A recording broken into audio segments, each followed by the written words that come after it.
I found this video the other day, and I've covered a couple of his videos on the channel before. This guy's name is Frightbox Recording. He has some really good takes on some stuff. And he had this video called Why Mixing is Overrated. And I won't play his intro, because it's pretty much what I just said. But I want to get to this other part down here under clarity, because I think this is where the PowerPoint is. And I want you guys to pay attention to this. All right, and the number one mix issue that people think they have is just overall mix clarity. And of course, what's the first thing people ask? They'll ask, what mastering plugin should I use? Should I use stereo wideners? People are looking for processing that's gonna clear up their mix. But often, when I hear these mixes, it comes down to one of two very common issues. Number one, just really, really poor writing and arranging. I'll hear a lot of great songs that just have parts that don't make any sense. So for example, bass notes that are clashing with the guitar players, or maybe two guitar players are off by a half step, or maybe there's a vocal part happening in the guitar lead section that's clashing. When you're new to this, so much of the arrangement can really muck up the sound of your perceived mix, when it's just the track count, the writing, and the overall arranging that needs to be taken care of in the pre-production phase. My philosophy. So I preached this for years, and I'm going to preach it again. I'm going to get it because we all learn by repetition. Great mixes. I learned this from Yosh. Great mixes come from great recordings. That's it. That's the formula. If you want a good mix, you have to have a good recording. And then you take it back to the macro level. It's not just the great recording.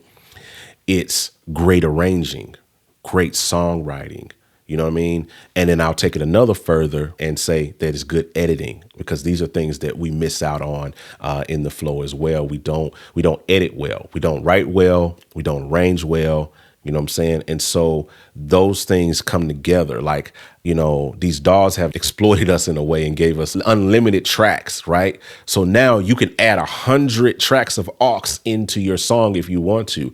And so a lot of that stuff makes it very difficult to get clarity in a mix because you've got too many tracks. That's the major problem that a lot of us have, is you have way too many tracks, you know what I mean? And the less tracks you have, the cleaner and the more clarity you get out of a mix, you know what I'm saying? Because they're not having to fight. Everything is fighting for a frequency. Every song or every source that you record has a frequency that it flows at. You know what I mean? Something's good in the low end at 60 hertz or 50 hertz. Something's resonating at 200. Something vocals or background mud is in this range, and then the vocals have presence around 2K. Everything in the mid range and the high range and the low range. All of these sources have frequency ranges that they live in, and so the more that you add into a song, you're piling stuff on top of that. You're piling frequencies on top of frequencies. And yes, as engineers, you need to learn how to EQ. You need to learn how to create space. You need to learn how to carve things out. But if I don't have to if I don't have to try to compete, your guitars with your aux, you know what I mean? Or your aux with the strings. And then you're wondering why you can't hear that string line cut through. You're like, I want more of those strings. But bro, you got like a guitar over here on the left doing the exact same line that string line is doing. And so I can't bring it up and they're living in the same frequency, and it's difficult, and then if I change it or retone it for you, then you're like, oh, it sounds good. I don't like, you know what I'm saying? So these are the problems that we have in mixing and that we create for ourselves. A lot of these problems are self-inflicted, you know what I mean? Because we just don't know how to arrange. And in somewhere down the line, I don't know who started it, especially in gospel, we have this issue with we think the more tracks we use, the better the song is, the better it's going to sound, because I've got 150 tracks of aux, or I've got 40 tracks of BGVs, or I've got yada, yada, yada, yada. And it's no rhyme or reason. You're just doing it because you saw somebody else doing it. You know what I'm saying? And so you have to be careful. If a song calls for that, yes, you should definitely stack, all of that aux in there. But the simpler, and I'm going to show you guys an example of a mix I did that came out really, really clean, but it used less instruments. I'm going to show you that in just a second. But let's get into a little bit more. I want to hear his other points. I know I can get off in a tangent real quick. Man, you know what's crazy? And you know what really elevates a track? Having the right drums. And speaking of drums, if you haven't checked out Yosh's Drum Warehouse yet, you're seriously missing out. We connected with John Yosh, a 7-time Grammy Award winner, and we packed over 600 plus multi-sample sounds that work with any DAW and are perfectly formatted for Trigger 2. We're talking tons of snares, kicks, toms, and so much more. You name it, it's in this sample pack. So whether you're on Logic, Ableton, Pro Tools, Cubase, Bitwig, whatever you got, it's all here. It's ready to take your production to the next level. Seriously, go grab it right now. gospelproducers.com. All right, back to the show. Your pre-production tracks should sound impressive without any EQ or compression. Just the song itself should stand on its own. And this leads me to the common mistake within this section of mixed clarity that I see all the time. Just really poorly recorded source tracks. Poorly recorded drums, the wrong sounds, vocal tracks that, might be out of tune with lackluster performances. Like I mentioned, sometimes sloppy. So that goes back to the editing. You know what I'm saying? Just like what I said about editing. It's about arranging, and editing is always going to bring the clarity in and the polish in on your mix, you know what I mean? And getting it I don't have to use all of these processing, all of these 150 tools, you know what I mean? If I get the recording right. I did a recording in Nashville with John Yosh once. And when we got to the end of the recording session, I'm talking about the end of the recording session, and he played it back, just the raw files with no processing on it. The song sounded like it was mixed already. And then when I got a chance to watch the mixing session as well. When he opens up the mixing session, there's nothing on the channels. And even by the time he finishes the channel, the only thing that's on the channels is a little bit of EQ, a little bit of compression. He doesn't have 35 plugins on there. You know what I'm saying? So you have to learn that. You have to know that it's always about great recordings and using less instruments. You know what I'm saying? So I got one other witness I want to throw in here. This is this guy right here. His name is he has a channel called In the Mix, 1.1 milli subscribers. This guy has been killing the game on YouTube, obviously, but I want you guys to hear what he has to say about mixing as well. This is the best way to mix competing tracks, and it's the most common question I hear. While there are lots of plugins designed to help carve space between different tracks, and you can use EQs and dynamic EQs to attenuate and boost the same regions on different tracks to try to carve space. But the reason it's so difficult to get all of these competing elements to fit together in the mix is because the problem cannot be fixed in the mix. This is one thing that really has to be fixed in the arrangement and production, and nobody likes to hear that. It was so annoying to hear this when I was starting out, or even for many years. But listen to any of your favorite records. Notice how all of the elements groove around each other, fit in the pocket, and they're all working with the arrangement. Once this mindset shift sinks in, your tracks are going to sound so much more confident. They're going to have a lot more purpose. They're going to groove well, and they're going to pretty much mix themselves. Lots of the presets you use, like synthesizer presets, they're so full range with bass, mid, and treble, and they sound amazing. You're not going to be able to stack too much on top of it. You've got to make some compromises if you want to let the song breathe and do what it's supposed to do as a song.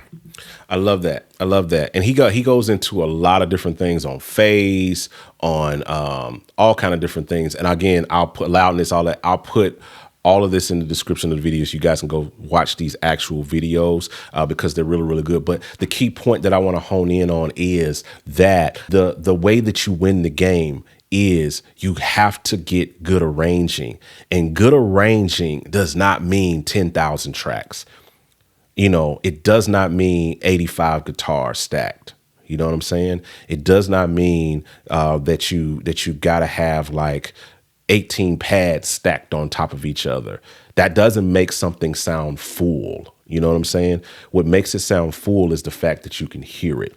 So I'm going to pull up here a mix that I did. This is from a living room session that I did with Doobie Powell. It's on the Gospel Producers channel. You guys can jump in and find it and listen to this whole thing. I won't put the whole thing on here. This is what we recorded. It's pretty much a three-piece situation. We got a drummer, we had Kevin Powell playing key bass, and we had Doobie playing keys. Now, I want you to hear the clarity in this mix. Now, again, I'm not making this as an end all be all, like this is the standard of mixing or whatever. But what I want you to listen to when you hear this track is the clarity in it, because I got a lot of great feedback about this mix in the comment section. Also from my own constituents was like, yo, you killed that mix. Like, appreciate it. But what I learned from this is that less is more. I want you to get to the clarity.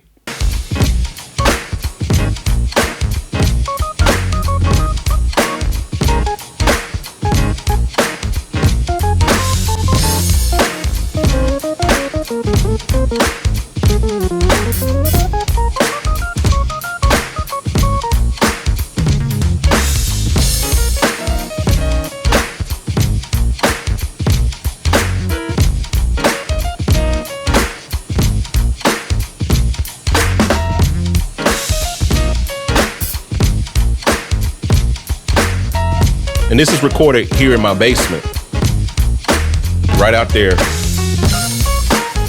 And let me get to where the drums come in so you can really kind of hear it.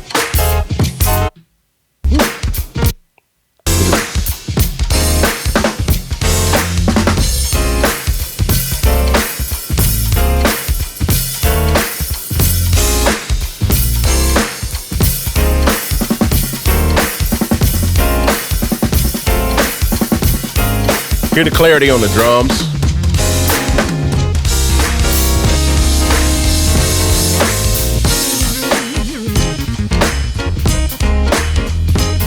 Now, again, it's a dope song, just in my opinion. I enjoyed recording it. I enjoyed that session. We got some more stuff coming from that session. But the thing is, that song did not take real long to mix. And I know there's other engineers that'll probably make different sonic choices or whatever. But the main objective of mixing this song was very, very simple and very, very easy, because I had way less tracks to work with. I had a drum loop. I had Kevin's key bass. I had a lead sound from Doobie. And I had the drums, and then his piano. You know what I mean? So all of that in, you know what I'm saying? Like it didn't take a lot to make all of that glue together and give the clarity, because the clarity in a mix is in the density in the mix and how a mix sounds big and how it cuts through and it gets people immersed in the groove, is because it's simple. You know what I mean? Like, you can hear every part. Even though the drum loop is in there and it's smacking, you can still hear the snare. You can still hear his ghost notes, right? You know what I'm saying? You can still hear Doobie playing his keys. You can hear every part. And I think that's a lot of what's missing in our, gospel arrangements and stuff now, whether it's even on the CCM, GCM type stuff. We're over arranging these songs. I think you should try on your next recording, on your next production, use less tracks. You know what I mean? Let's start there. Instead of feeling like you got to do 87 tracks of aux, why don't you just do 8? You know what I'm saying? Back in the day, they didn't have, when they were working, out of the digital realm, when they were working in analog, you know what I mean? They did not have all of those tracks to work. They had 8 tracks probably to work with, you know what I'm saying? If they're working with an 8-track tape machine, you know what I'm saying? So it taught them the discipline of how to record, for one, and how to make something sound good and something work. You know what I'm saying? Without a whole lot of tracks. They couldn't stack stuff the way. So they had to blend. They only had 4 or 5 sounds to work with, or 4 or 5 tracks to really work with to make it sound good. So they had to get the drum sounding right at the source. They had to get the guitar or the bass sounding right at the source. You know what I mean? Before they printed it, and they had to commit to it. So I think there's something to be said about that. And I think that's something we should strive to do as just producers, engineers, and so don't try to overstack your tracks. All right. That's all I got. That's just my rant on the whole thing. You guys let me know what you guys think in the comment section, and we'll tap in there.